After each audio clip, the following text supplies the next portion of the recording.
नमस्कार फ्रेंड्स, मेरा नाम है जयवीर शाह और आपका स्वागत है मैकेनिकल इंजीनियरिंग यूट्यूब चैनल पर। इस चैनल पे मैं GTU, IC engine, mechanical 7 semester के सब्जेक्ट के टॉपिक्स पढ़ाता हूं और साथ साथ में मेरी एक पेरेंट चैनल भी है जिसका नाम है मैक लर्न टू अर्न। वहां पर मैं किस तरीके से हम पढ़ाई से कमाई कर सकते हैं उसके बारे में वीडियोस रिलीज करता हूं।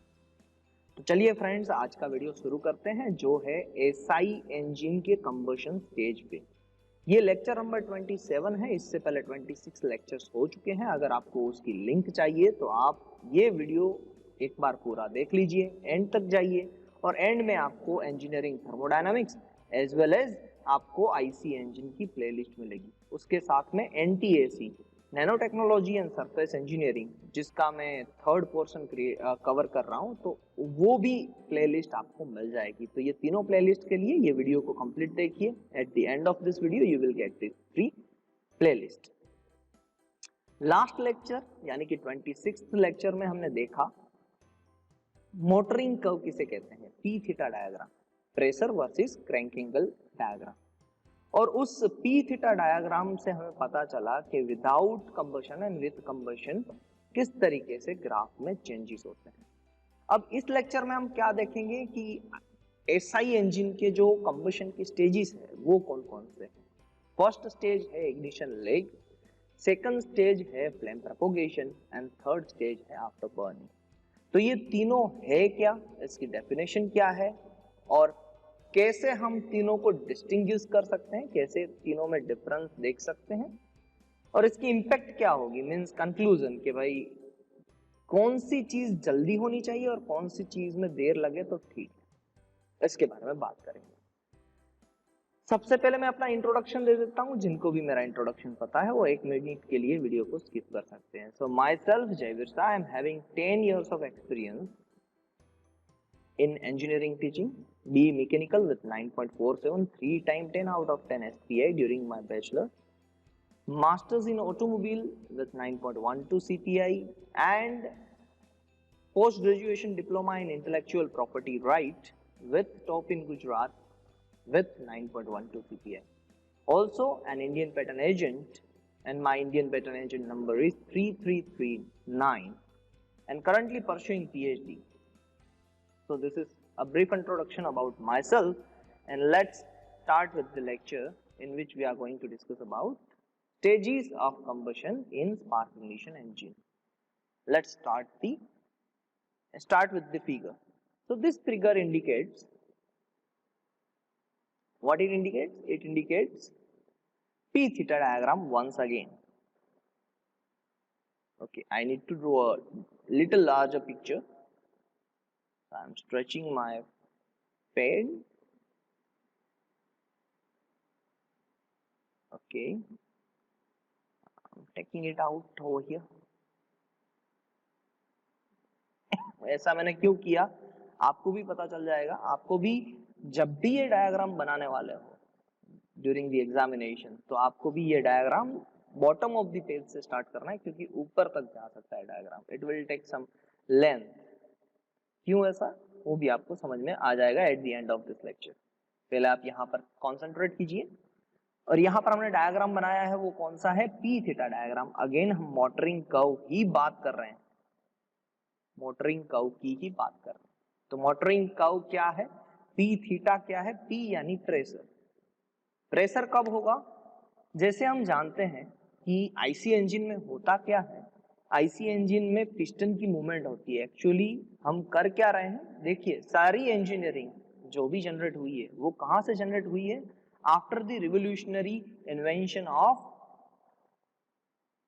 Rolling action, rolling movement.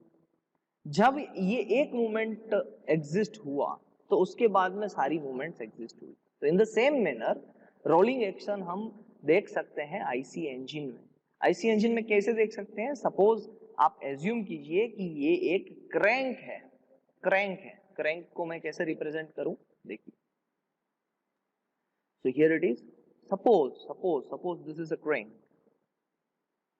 तो ये क्रैंक रोटरी मोशन कर रही है, यानी ये घूम रही है। क्रैंक कैसा मोशन कर रही है, it is creating a rotary motion.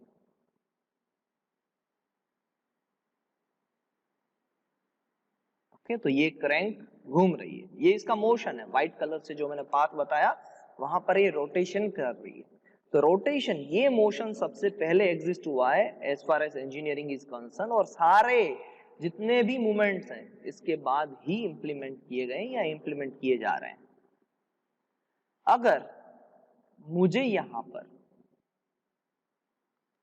Piston को रिप्रेजेंट करना है तो पिस्टन कहां पर आएगा, उसके लिए बात करते हैं।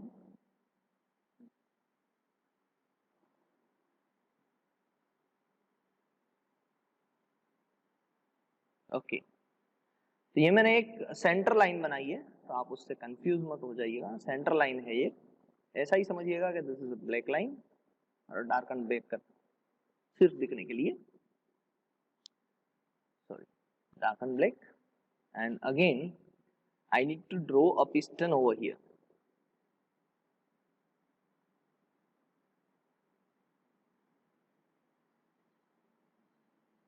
तो ये मैंने पिस्टन बना लिया है। पिस्टन का भी कोई एक कलर दे देते हैं, blue colour will be the best one, and I need to draw a thicken line for that. Okay, तो ये पिस्टन बन गया। अब पिस्टन को क्या करना है, रेसिप्रोकेटिंग मोमेंट करना है, और क्रैंक को क्या करना है, रोटरी मोमेंट करना है। तो रोटरी मोमेंट को रेसिप्रोकेटिंग मोमेंट में कन्वर्ट करने के लिए हम क्या करते हैं, कनेक्टिंग रोड को वहां पर अटैच करते हैं। ये सारी चीजें आपको पता होगी, फिर भी मैं आपको क्यों बता रहा हूं, क्योंकि जिनको भी ये थीटा समझ में नहीं आ रहा है, देखिए हम सारी चीजें क्यों एक्सप्लेन कर रहे हैं, क्योंकि ये थीटा समझ में आ जाए कि ये थीटा एग्जिस्ट क्यों कर रहा है, या थीटा ये है क्या। मैंने लास्ट टाइम जब ये वीडियो बनाया था, पी थीटा डायग्राम बनाया था, तब मैंने ऐसा सोचा था कि सभी लोगों को समझ में आ चुका होगा, बट उसके बाद में मैंने जब एक कॉल किया एक स्टूडेंट को, तो मुझे पता चला कि ये थीटा उनको समझ में नहीं आ रहा है, ये थीटा है क्या। तो उसके लिए आज एक्सप्लेनेशन थरली दे रहा हूं कि थीटा एक्चुअली है क्या। आप अगर इसको समझ जाएंगे तो आपको पता चल जाएगा 110% कि थीटा हम किसको कह रहे हैं। तो देखते जाइए, अब हमारे पास क्या आने वाला है, अब हमारे पास कनेक्टिंग रोड आने वाला है, और कनेक्टिंग रोड कनेक्ट करेगा किसको, क्रैंक को और पिस्टन को। क्रैंक कहां पर है, ये रही क्रैंक और ये रहा पिस्टन। चलिए उसको हम कनेक्ट करते हैं बाय यूजिंग कनेक्टिंग रोड। ये हमने कनेक्ट कर दिया बाय यूजिंग कनेक्टिंग रोड। तो अब हमने क्या कर दिया है, हमने rotary motion of the crank को किसमें कन्वर्ट कर दिया है, reciprocating motion of the piston में। अगर हम यहां पर मोटर लगा देते हैं क्रैंक की जगह पर, कहां पर, एग्जैक्टली यहां पर मोटर लगा देते हैं, तो क्या होगा, तो हमें कनेक्ट, जो क्रैंक का जो रोटरी मोशन है, वो रोटरी मोशन कहां पर रिफ्लेक्ट होगा, पिस्टन के रेसिप्रोकेटिंग मोशन में। ये तो बेसिक सी चीज है, अगर आप फर्स्ट ईयर ऑफ इंजीनियरिंग में होते तो ये चीज ना समझ पाते, but you are in a 7th semester of engineering and you are getting this knowledge very well. अब थीटा कहां पर है वो देख लेते हैं। थीटा ये रहा, this is the crank angle theta. ये थीटा की हम यहां पर बात कर रहे हैं। ओके, तो अब सबसे पहले समझिए कि जब ये क्रैंक यानी ये थीटा एंगल 0 होगा, तब ये पिस्टन की पोजीशन कहां पर होगी। अब मैं यहां पर 4 डायग्राम्स बना लेता हूं ताकि आपको क्लियर कट समझ में आ जाए कि पिस्टन की पोजीशन जब थीटा 0 होगा तब कहां पर होगी। तो चलिए हम 4 डायग्राम बनाते हैं। यहां पर 4 मुझे सिलेंडर्स बनाने हैं। So this is one cylinder, में ऐसा बोल दूं, दिस इज फर्स्ट सिलेंडर, और बाकी के सारे सिलेंडर को हमें कॉपी पेस्ट ही करना है। Use of technology, this is second cylinder, this is third cylinder, and now last one and fourth one cylinder. Perfect. तो ये चारों सिलेंडर हैं, यहां पर थीटा की पोजीशन कहां पर होगी उसके बारे में हम डिस्कशन करेंगे। यानी कि थीटा की डिफरेंट डिफरेंट पोजीशन पे ये चारों सिलेंडर में पिस्टन की पोजीशन कहां पर होगी उसके बारे में डिस्कशन करना है। तो सपोज पहले मैं ले लेता हूं थीटा अगर 0 है, when theta is equals to 0 degree, when theta is equals to 90 degree, when theta is equals to 180 degree and when theta is equals to 360 degree। ये पोजीशन हमें जाननी है। तो चलिए थीटा अगर 0 है तो ये क्रैंक की पोजीशन कहाँ होगी, यहाँ पर होगी। अगर यहाँ पर होगी तो मैक्सिमम ये भी जो कनेक्टिंग रोड है वो स्ट्रेट हो जाएगा और पिस्टन की मूवमेंट टॉप डेड सेंटर पे रहेगी। तो टॉप डेड सेंटर पे हम पिस्टन को रख देते हैं। तो ये रख दिया मैंने टॉप डेड सेंटर पे। Perfect, okay. अब थीटा की पोजीशन 90 डिग्री, यानी अगर ये क्लॉकवाइज मूवमेंट कर रहा है तो थीटा की पोजीशन 90 डिग्री, यानी यहां पर कुछ क्रैंक होगा, यहां पर हॉरिजॉन्टल डायरेक्शन में। मैं आपको दिखा भी देता हूं। थीटा 90 डिग्री कब बोलेंगे, यहां पर ही बोलेंगे ना थीटा 90 डिग्री। तो थीटा 90 डिग्री यहां पर है, तो इसका मतलब है कि पिस्टन कुछ आधे रास्ते पे होगा, यानी ना टॉप डेड सेंटर पे और ना बॉटम डेड सेंटर पे, एग्जैक्टली उसके हाफ पे। क्योंकि जितना ये कनेक्टिंग रोड रोटेशन करेगा, मींस जितनी ये कनेक्टिंग रोड की रेडियस है उससे 2 गुना। देखिए यहां पर अगर पोजीशन है तो पिस्टन की मूवमेंट यहां पर होगी, और अगर 180 ले लूं, ये 180 डिग्री ले लूं, बॉटम साइड पे ले लूं, तो पिस्टन की पोजीशन कहां पर होगी, बॉटम डेड सेंटर पे होगी। तो ये रही बॉटम डेड सेंटर पे पिस्टन की पोजीशन। तो जब पिस्टन की पोजीशन बॉटम डेड सेंटर पे और पिस्टन की पोजीशन टॉप डेड सेंटर पे है, तो पूरा स्ट्रोक लेंथ जो हुआ, तो वो स्ट्रोक लेंथ की लेंथ कितनी होगी, it is exactly equals to 2 times radius of the crank. क्योंकि अगर क्रैंक यहां पर है तो पिस्टन टॉप डेड सेंटर पे है, और क्रैंक जब नीचे है तब पिस्टन बॉटम डेड सेंटर पे है। तो 2 times radius of the crank, that is the stroke of the length. Okay, तो जब थीटा 90 डिग्री होगा तब पिस्टन की पोजीशन कहां पर होगी, इन बिटवीन होगी। ओके, और लास्ट में जब थीटा 360 डिग्री होगा तब पिस्टन की पोजीशन कहां पर होगी, a question you need to answer. मैं यहां पर 3 पोजीशंस को हाईलाइट कर रहा हूं। This is position number 1, this is position number 2 and this is position number 3। आपको मुझे कमेंट सेक्शन में 10 सेकंड्स में बताना है कि किस जगह पर पिस्टन की पोजीशन होगी, 1, 2 या 3। Very good, your time starts now. 1, 2, 3, 4, 5, 6, 7, 8, 9, 10। I hope आपने सही आंसर दिया होगा। The correct answer is position number 1, क्योंकि 360 डिग्री रोटेशन यानी कंप्लीट रोटेशन हो गया। कंप्लीट रोटेशन पे क्रैंक की पोजीशन भी यहां पर होगी और साथ में पिस्टन की पोजीशन भी टॉप डेड सेंटर पे होगी। ये सारी चीजें जाननी जरूरी थी in order to understand this stages of combustion, इसलिए मैंने ये टॉपिक को डिस्कस किया। Now let's come back to the point and let's discuss about the stages of the combustion.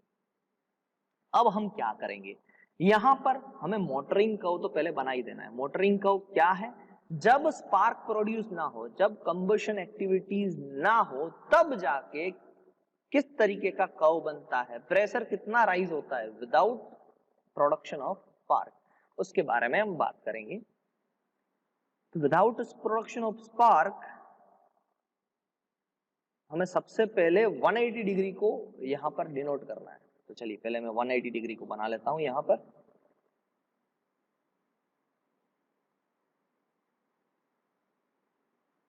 ये देखिए एग्जैक्टली मैंने 180 डिग्री लाइन यहां पर बनाई है। इसको मैं लंबा भी कर देता हूं because I needed a long line out of it. Okay, so here it is done. So here it is, theta angle is 180 degree. Now यहां पर हमें प्रेशर, पहले मोटरिंग कर्व बनाते हैं without taking combustion into account, तब जाके किस तरीके का मोटरिंग कर्व बनेगा हमने डिस्कस ऑलरेडी कर दिया है इन द लेक्चर नंबर 26। उसको हम फिर से यहां पर सिर्फ बना देते हैं। अगर चीज को भी समझ में नहीं आ रहा है eight the end of the lecture you can, चलिए छोड़ो एंड ऑफ द लेक्चर, अभी समझा देता हूं कि ये कर्व क्या कहना चाहता है। परफेक्ट, परफेक्ट, ओके, सो यहां पर ये कर्व कहना चाहता है कि पिस्टन जब सिलेंडर के अंदर टॉप डेड या बॉटम डेड सेंटर पे मूवमेंट करता है, तो पिस्टन ने जब, देखिए सबसे पहले हम लेंगे सक्शन स्ट्रोक, तो पिस्टन ने मूवमेंट किया डाउनवर्ड, फिर आया कंप्रेशन स्ट्रोक। अब कंप्रेशन में होगा क्या कि पिस्टन ने सबसे पहले सक्शन स्ट्रोक में जब सक्शन किया तो वहां पर हुआ क्या है, एयर और फ्यूल का मिक्सचर अंदर आया है। अब एयर और फ्यूल का मिक्सचर अंदर है, दोनों वाल्व क्लोज हो गए हैं, और अब क्या हो रहा है, कंप्रेशन स्ट्रोक हो रहा है। कंप्रेशन स्ट्रोक, कंप्रेशन स्ट्रोक में होगा क्या, कंप्रेस होगा। क्या कंप्रेस होगा, एयर एंड फ्यूल कंप्रेस होगा। तो वो एयर एंड फ्यूल कितना कंप्रेस होगा, तो कहेंगे कि हम सर इतना कंप्रेस होगा, up to this much point, यहां पर जो भी प्रेशर की वैल्यू आएगी वहां तक कंप्रेस होगा। फिर वापस पिस्टन को स्पार्क प्रोड्यूस किए बगैर ही नीचे लेके आना है, तो नीचे लेके आ गए तो कितना प्रेशर रिड्यूस होगा, तो कहते हैं हम ये कर्व जितना रिप्रेजेंट कर रहा है उतना प्रेशर रिड्यूस होगा, that is called motoring curve. ये मोटरिंग कर्व विदाउट कंबशन है। तो आप समझ ही चुके होंगे कि बेसिकली कितना प्रेशर बिल्डअप हो सकता है विदाउट प्रोडक्शन ऑफ स्पार्क, ये हमें मोटरिंग कर्व से पता चलता है। Theoretical motoring curve without combustion से पता चलता है।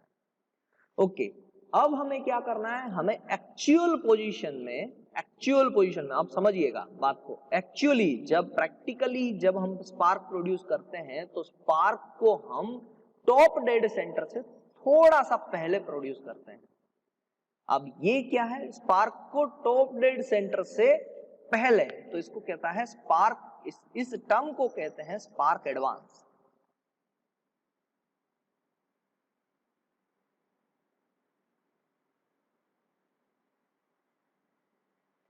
अब ये मैंने क्या बोला, टॉप डेड सेंटर, उसको समझिए पहले। टॉप डेड सेंटर कब है, देखिए ये जो है ना 180 डिग्री पोजीशन, वहां पर हमें क्या एज्यूम करना है कि पिस्टन की पोजीशन कहां पर है, टॉप डेड सेंटर पे, सही है। अब आप कहेंगे कि सर आपने तो लिखा है यहां पर कि 0 डिग्री पे टॉप डेड सेंटर है, 90 डिग्री पे बीच में है, 180 पे बॉटम पे है, तो 360 पे कहां पर आएगा, टॉप पे आएगा। अगर मैं आपको कहूं कि ये जो क्रैंक है, उस क्रैंक की पोजीशन हम यहां से कंसीडर करें 0 डिग्री से, अगर ये 0 डिग्री है क्रैंक का, तो यहां पर किस पोजीशन पे रहेगा पिस्टन, अगर ये 0 डिग्री है तो क्रैंक यहां पर रही, क्रैंक यहां पर रहेगा तो पिस्टन भी बाय डिफॉल्ट कहां पर आ जाएगा, बॉटम डेड सेंटर पे आ जाएगा। ओके, तो एज पर मोटरिंग कर्व हमने बॉटम को ही 0 डिग्री कंसीडर करना है। तो मैं वापस यहां पर लिख देता हूं, एक चीज है यहां पर कि थीटा यहां पर कितना होगा, थीटा यहां पर होगा 180 डिग्री, यहां पर थीटा कितना होगा 270 या 90 दोनों पे, यहां पर थीटा कितना होगा 180 है तो 360 या ओके 360 या 0, ये दोनों ले सकते हैं। और बाद में यहां पर पोजीशन क्या बची, थीटा इज इक्वल्स टू 1 2 3। अब आपको मुझे बताना है कि थीटा इज इक्वल्स टू में कितना लिख दूं, चलो सारे डिग्री तो यहां पर आ गए, मगर फिर भी मैं आपके लिए एक रैंडम एक वैल्यू रख रहा हूं यहां पर। अगर थीटा का रोटेशन हम ज्यादा कर देते हैं 360 प्लस 180 यानी 360 440 540, अगर मैं 540 डिग्री रखूं तो यहां पर पोजीशन कौन सी होगी, थोड़ा सा आपको दिमाग कसे, इसीलिए मैंने ये चीज रखी है। मैंने जब एज्यूम किया था, जब लेक्चर का स्टार्ट किया था, तो मैंने 0 डिग्री कहां पर रखा था, जब क्रैंक टॉप डेड सेंटर पे है, यानी जब क्रैंक ऊपर वाले पोर्शन पे है तब जाके मैंने 0 डिग्री रखा था। But as per the motoring curve ये जब क्रैंक नीचे वाले पोर्शन पे होती है तब 0 डिग्री रखा जाता है। So nothing else is difference, only the concept is difference, that's it. Okay, तो मैंने उस तरीके से भी आपको लिख के बता दिया है। Now let's just focus on the diagram. अब हम देखते हैं कि थीटा अगर 180 डिग्री है तो वहां पर पिस्टन की पोजीशन टॉप डेड सेंटर पे, ये पोजीशन पे, परफेक्ट। तो उससे पहले स्पार्क प्रोड्यूस होता है, उससे 10 या 20 डिग्री पहले स्पार्क प्रोड्यूस होता है। अब आप समझ चुके होंगे कि 10 या 20 डिग्री पहले तो क्रैंक की पोजीशन कहां पर होगी, कुछ यहां पर, अभी अभी टॉप डेड सेंटर पहुंचने ही वाला होगा। ओके, तो ये रहा कुछ 160 डिग्री, ये पूरा हो गया 160 डिग्री। तो यहां पर हमारी क्रैंक की पोजीशन है, तब स्पार्क प्रोड्यूस हो जाता है, तब स्पार्क प्रोड्यूस हो जाता है। यानी कि पिस्टन जब कंप्रेशन स्ट्रोक एंड करने ही वाला होता है, अभी टॉप डेड सेंटर पे पहुंचा नहीं है, टॉप डेड सेंटर पे जाने से पहले ही स्पार्क प्रोड्यूस हो जाएगा। और जैसे ही स्पार्क प्रोड्यूस होगा, प्रेशर राइज होना चालू हो जाएगा। परफेक्ट। तो उसके हिसाब से जो ग्राफ बनेगा वो ग्राफ कुछ इस तरीके से दिखेगा। So that graph look like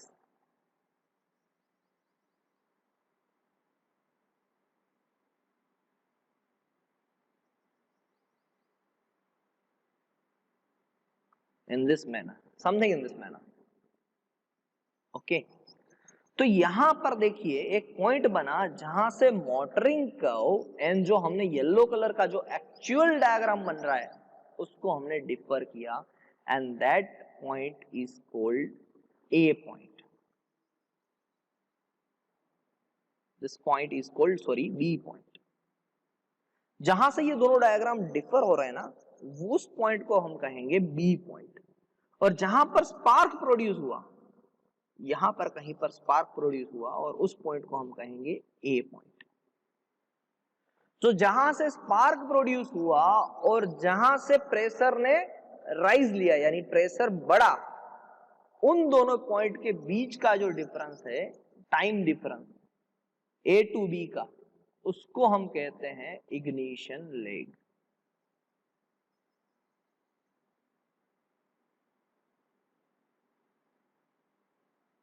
आ रही है बात समझ में?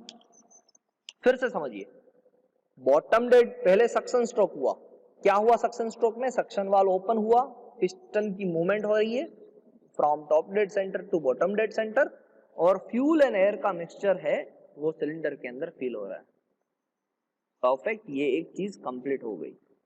अब पिस्टन वापस ऊपर की तरफ जा रहा है, पिस्टन वापस ऊपर की तरफ जा रहा है एंड पंच कर रहा है, कंप्रेस कर रहा है एयर एंड फ्यूल के मिक्सचर को। जब ऊपर जा रहा है तो टोटल मूवमेंट ऑफ क्रैंक कितनी होगी? बॉटम से लेके टॉप तक 180, बट 160 डिग्री पे यानी कुछ 75% डिस्टेंस उसने कवर कर लिया। उसके बाद में क्या हो रहा है? वहां पर स्पार्क प्रोड्यूस हो रहा है। तो स्पार्क प्रोड्यूस हो रहा है, उस पॉइंट को हम क्या कहेंगे? ए पॉइंट। तो ए पॉइंट पे क्या हो रहा है? स्पार्क प्रोड्यूस हो रहा है। और बी पॉइंट क्या रिप्रेजेंट कर रहा है? बी पॉइंट एक ऐसा पॉइंट है जो मोटरिंग कर्व को एंड एक्चुअल डायग्राम को डिफर कर रहा है। मोटरिंग कर्व देखिए, एग्जैक्टली मोटरिंग कर्व और एक्चुअल डायग्राम यहां से ही डिफरेंट हो रहे हैं, यहां से ही अलग हो रहे हैं। और यहां पर होता क्या है? स्पार्क जैसे ही प्रोड्यूस होगा तो स्पार्क प्रोड्यूस होने की वजह से वहां पर ढेर सारी एनर्जी कॉन्सेंट्रेट होगी। कहां पर कॉन्सेंट्रेट होगी? फ्यूल एंड एयर के मिक्सचर में। तो फ्यूल एंड एयर का जो मिक्सचर है वो एक केमिकल मिक्सचर है, और उस केमिकल मिक्सचर में से क्या प्रोड्यूस होगा? कंबशन। यानी अगर हम फ्यूल के अंदर थोड़ी सी हीट डाल दें तो क्या होगा? वहां पर due to the presence of oxygen वहां पर कंबशन होगा। और जैसे ही कंबशन हुआ, जैसे ही कंबशन हुआ, तब बी पॉइंट से प्रेशर राइज होना स्टार्ट हो गया। तो एक्चुअली ए से बी पॉइंट में होता क्या है?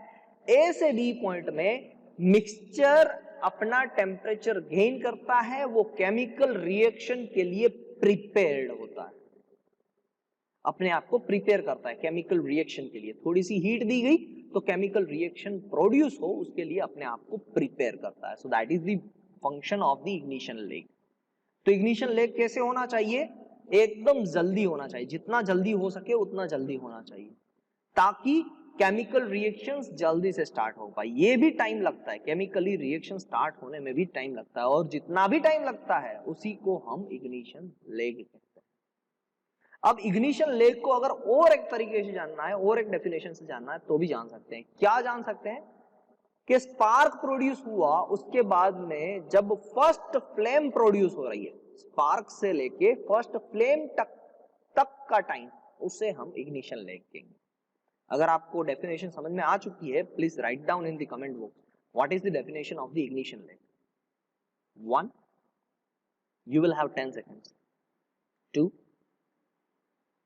3, 4, 5, 6, 7, 8, 9, 10. Your time is over now. तो जब स्पार्क प्रोड्यूस हुआ, वहां से फर्स्ट फ्लेम प्रोड्यूस हुई, उस पोर्शन को हम कहेंगे इग्निशन लेग. क्लियर? ओके. अब second B to C. C point देखिए कहां पर है. This is a C point. अब उसको डिफाइन करना है. बी पॉइंट भी हम समझ चुके हैं. ए पॉइंट यानी स्पार्क कहां पर प्रोड्यूस हुआ, बी पॉइंट यानी metering curve and actual diagram कहां पर डिफर हो रहे हैं, और सी पॉइंट यानी मैक्सिमम प्रेशर कहां पर मिल रहा है. मैक्सिमम प्रेशर कहां पर मिल रहा है, उस पॉइंट को हम पॉइंट नंबर सी कहेंगे इन द डायग्राम. एंड वहां पर हमें बी टू सी जो मिला, ए टू बी मिला, उसे हम इग्निशन लेग कहेंगे. बी टू सी जो मिला उसे हम फ्लेम प्रोपोगेशन कहेंगे.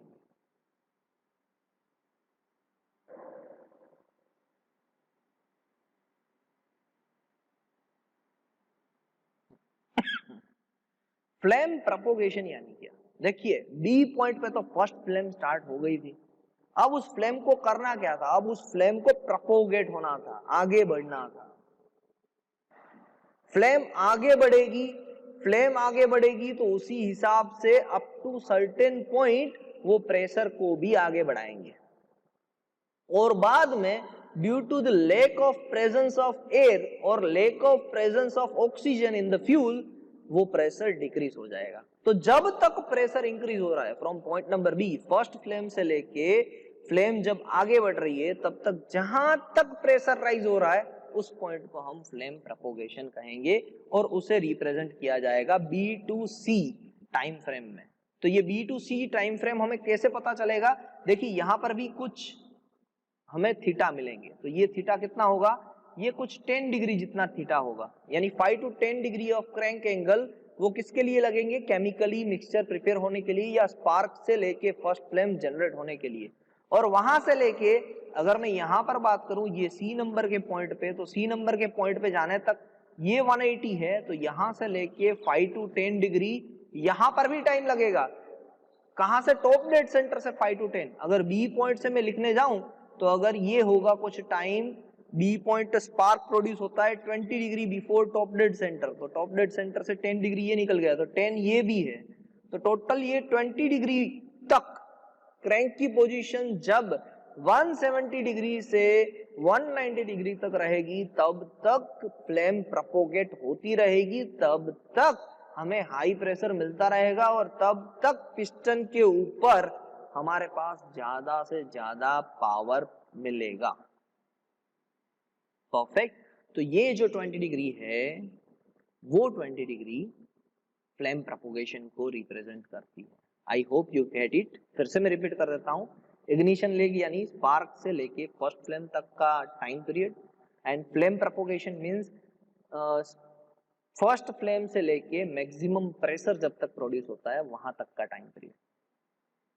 तो मैक्सिमम फ्यूल यहां पर बर्न हो जाता है और ये मैक्सिमम फ्यूल बर्न होने की वजह से ही हमें पावर स्ट्रोक मिलता है और पावर स्ट्रोक से सारे स्ट्रोक्स चलते हैं. बाकी सारे स्ट्रोक में इंजन खुद पावर देता है, पावर स्ट्रोक की स्पार्क मिलता है.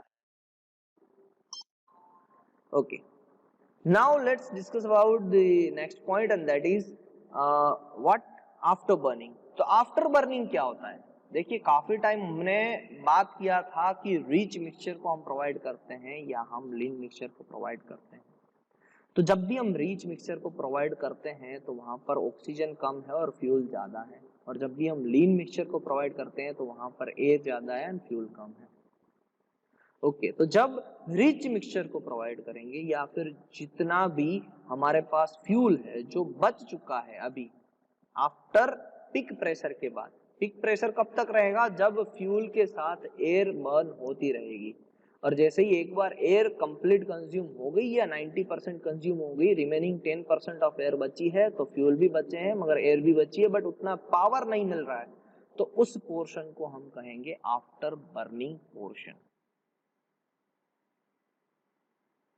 इसकी डेफिनेशन भी वैसे ही है कि एक बार मैक्सिमम प्रेशर बन जाए, एक बार मैक्सिमम प्रेशर रीच हो जाए, उसके बाद में जितना भी बर्न हो रहा है फ्यूल, उसको हम कहेंगे आफ्टर बर्निंग, उसको हम कहेंगे आफ्टर बर्निंग।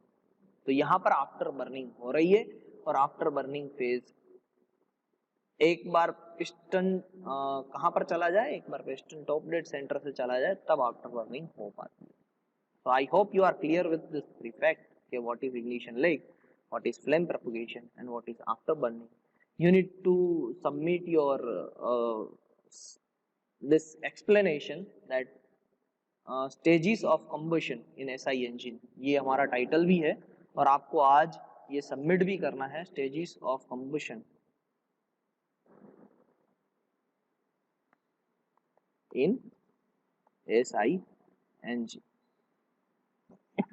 ओके, तो be prepare for this submission.